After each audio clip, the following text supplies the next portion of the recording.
Tahukah Anda dulu di tahun 2018 Bapak Prabowo, presiden kita yang sekarang ini, itu pernah ditolak pengajuan kreditnya oleh bank-bank yang ada di Indonesia. Ya, beritanya pun masih ada. Ini di tahun 2018 ya. Penjelasan tim ses soal Prabowo bicara kredit ditolak BI. Ya, jelas yang dimaksud Prabowo itu adalah bank atau perbankan di Indonesia. Lalu ada lagi, Prabowo ditolak ajukan kredit ke BI yang jadi kontroversi. Jadi maksud saya di sini apa? Maksud saya di sini adalah semua orang yang berusaha, yang mengusahakan sesuatu, ya bahkan sampai yang terkecilnya untuk makan, untuk apa gitu kan, itu bisa sampai hutang. Oke, ketika ada yang hutang, maka ada yang galbay. Ya, para perusahaan pinjol, para perusahaan bank itu sudah tahu resiko mereka. Ya, sekarang saya ingin bertanya kepada Anda, kenapa ya bank-bank BUMN atau bank-bank di Indonesia dulu ya kan menolak pengajuan kreditnya Bapak Prabowo? Ya kan? Tapi ya di tahun sekarang itu banyak pinjol-pinjol yang meng-ACC pengajuan hutang para masyarakat Indonesia. Kenapa yo? Ya karena mereka sudah tahu resikonya. Ya jawabannya itu. Mereka sudah tahu resikonya seperti apa. Jadi kalau Anda galbay itu sebenarnya bukan masalah. Ya, yang bermasalah itu DC-nya yang menagih ke Anda dan Andanya yang panik karena ini adalah pengalaman pertama. Nah, itu jadi masalah tuh. Ya kan?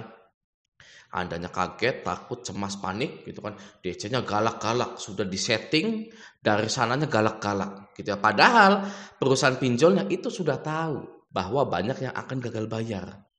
Dan juga yang bisa kita ambil dari berita tahun 2018 ini ya, semua orang itu hutang ke bank dan banyak yang galbay. Tidak hanya Anda saja yang galbay itu di pinjol itu ya.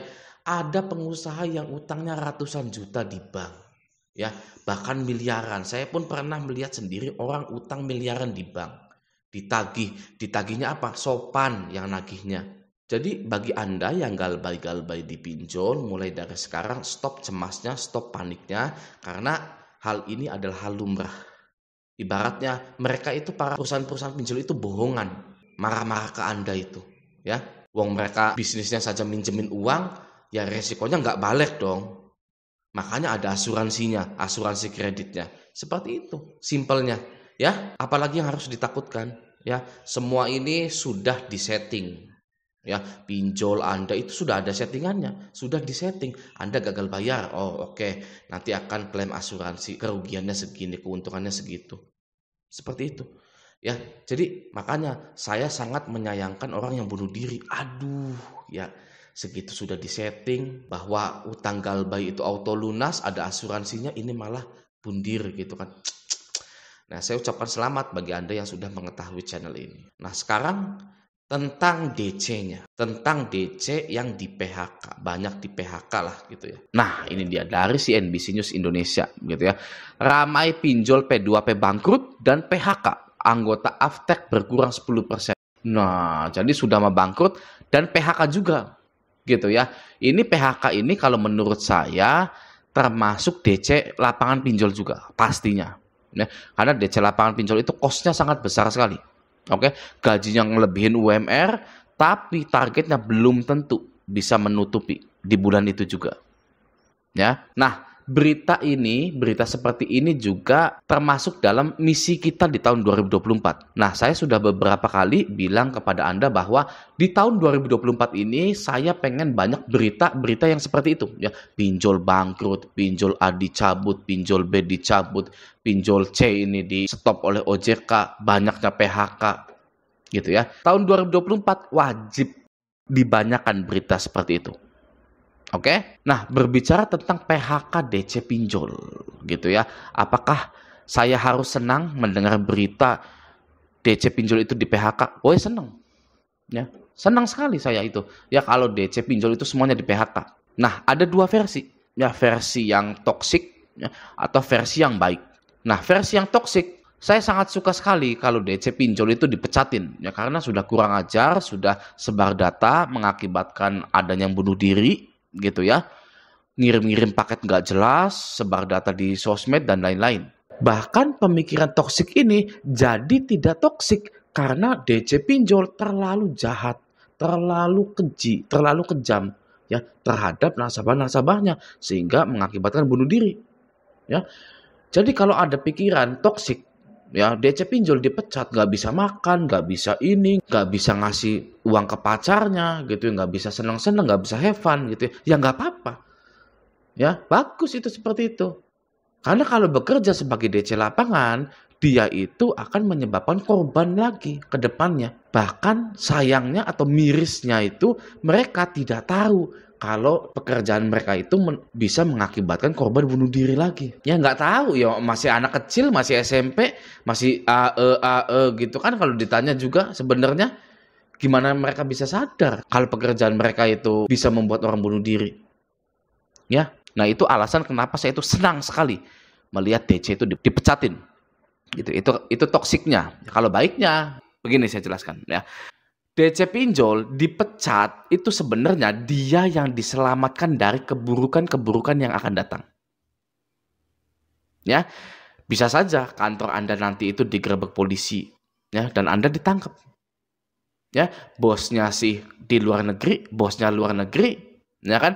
Anda orang sini ya nyari nafkah malah ditangkap. Ya, bisa saja seperti itu. Bisa saja Anda para DC-DC ini kehilangan kontrol karena masih muda, masih terbawa vibes-nya manajer Anda, supervisor collection Anda gitu ya. Anda berani menyebarkan data. Ya. Tapi nasabahnya ya tidak terima. Mungkin itu adalah hari sial Anda, ya para DC-DC gitu. Nggak terima, laporkan polisi, ya Anda bisa ditangkap. Banyak loh kasus gitu ya. Anda cek saja di Google ya.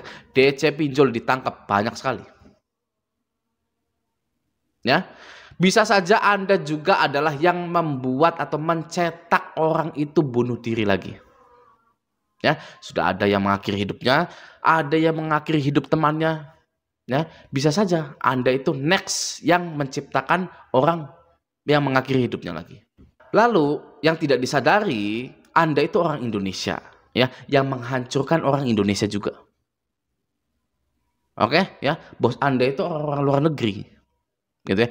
Anda orang Indonesia nih, bagi yang kerja-kerja di pinjol, bukan hanya DC saja, mau IT-nya, mau apanya gitu ya. Dengarkan ya, Anda itu orang Indonesia yang menghancurkan orang Indonesia juga.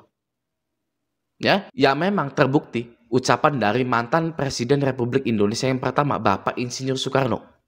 Sangat terbukti sekali. Beliau bilang, perjuanganku lebih mudah karena melawan penjajah. Namun perjuangan kalian akan lebih sulit karena melawan bangsa sendiri.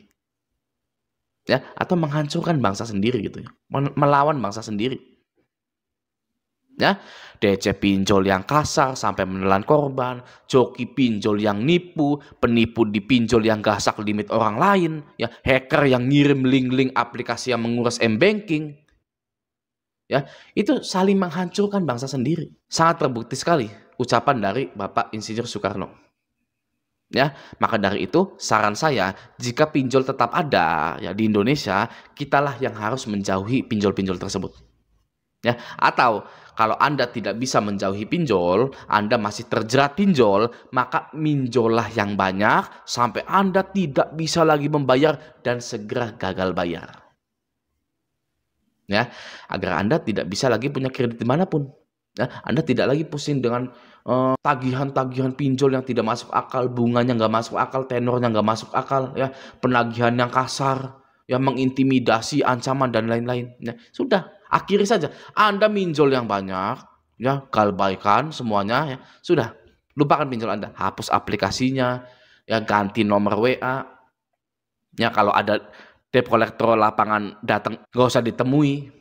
Oke, jadi PHK massal di pinjol itu saya sangat merasa senang sekali ya sebagai warga Indonesia karena menyelamatkan anak-anak bangsa dari keburukan-keburukan yang lainnya yang akan datang gitu. Buat para viewers Raja Galbay, stay Galbay ya. Galbaykan semua pinjol-pinjol Anda. Oke, nah semoga video ini membantu. Sampai jumpa di video selanjutnya.